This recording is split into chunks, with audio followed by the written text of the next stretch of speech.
Okay, so the trick with doing ribs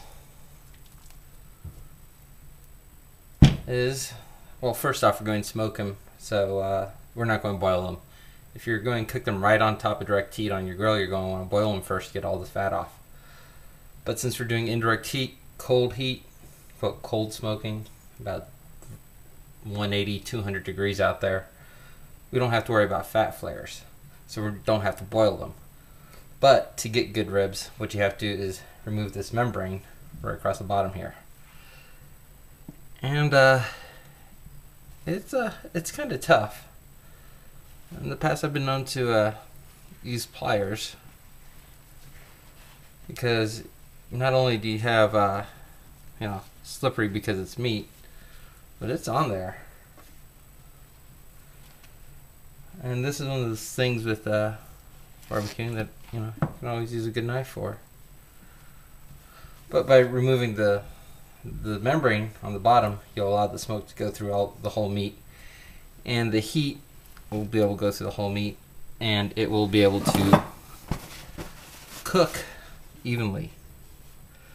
Otherwise, you're just going to cook through the top. So what we're going to do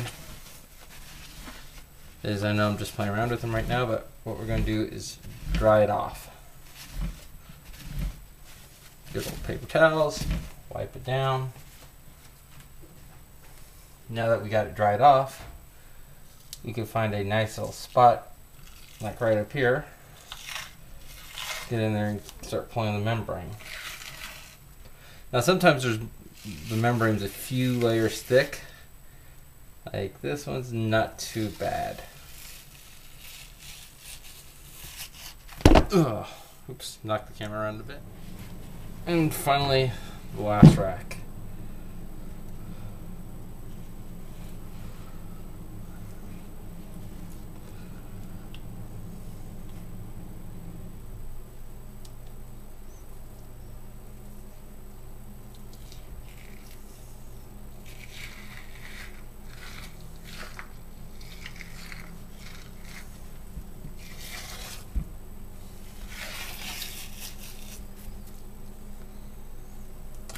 I said there's some fat underneath there.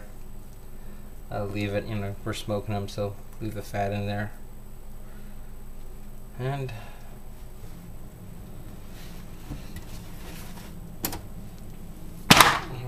that's that. That's how you make sure you get tender ribs. Okay, so we got our ribs cleaned up. I got them in the tray here because what I'm going to do next is going to be a whiskey soak for about 4 hours. Some people like this, some people don't.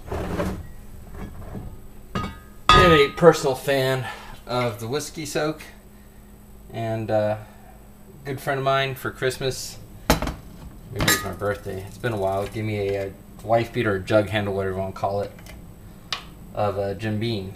I'm not a big fan of Jim Beam whiskey for drinking, but for cooking it works great.